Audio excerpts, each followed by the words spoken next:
Have you ever read a book so good you wanted to cry while reading the last pages? Mark Twain left me wanting more of his stories. He taught me the magic that flows from a great author's mind. Each summer, Mom gave her two good-looking sons mandatory reading assignments. Being a teacher, she made education a lifetime joyful adventure. One summer, my reading list introduced Mark Twain and included The Adventure of Huckleberry Finn and The Adventures of Tom Sawyer. Shortly after starting Huckleberry Finn, what a cool name, I was astonished to see the forbidden N word. Had my perfect mother made a mistake? Surely not. I grabbed the book, screaming as spoiled kids do, "Mom! Mom!" She patiently walks out to hear my 31st problem of the morning.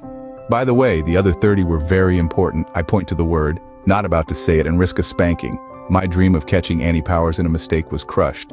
She calmly told me keep reading, and we would discuss the story when I finished the book. Mom had read most of Mark Twain's books and knew exactly what language was included and why. She thought it was time for me to read one of our greatest storytellers, and as usual, she was right. Mark Twain was instrumental in my lifetime love for reading. Twain was an extraordinary storyteller who brought life to his characters and painted vivid scenes with ink on paper. While the stories took place over 100 years before my birth, the injustices and blatant racism resonated with my experiences attending segregated and unequal schools until the 7th grade. I admired the unlikely friendship between Tom and Huck, two boys from vastly different backgrounds, and the courage to challenge societal norms and question the injustices they saw. I learned good people come in all colors. Born as Samuel Langhorne Clemens, Mark Twain was destined for greatness. He hailed from a small town in Missouri where his love for storytelling began. As a young boy, Twain was always intrigued by the Mississippi River, and its vast, unpredictable nature mirrored his own sense of adventure. Twain's authentic language offended then and now. Twain used authentic language from his era, including the N-word. Twain often used satire and humor to comment on societal issues like racism, hypocrisy, and the complexities of human nature. Twain's characters, such as Huck Finn and Tom Sawyer, are multidimensional and experience personal growth throughout their adventures.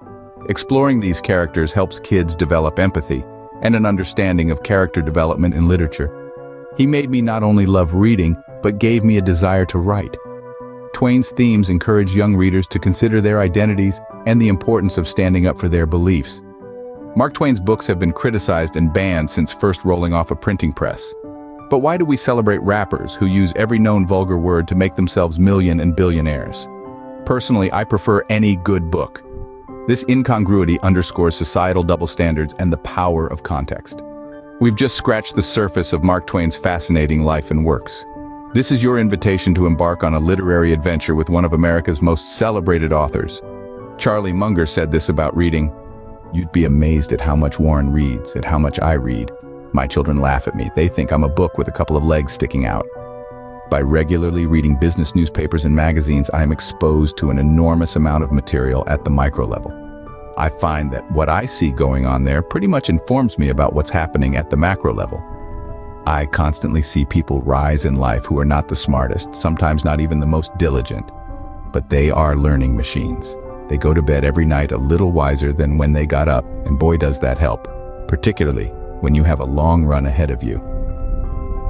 To achieve your financial freedom, master the joy of reading. Today's blog posted on wealthbuildingpowers.com, giving you the knowledge and the powers to achieve your financial freedom.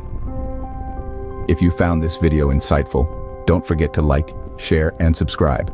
Let's continue the conversation and work towards a brighter, more equitable future for all.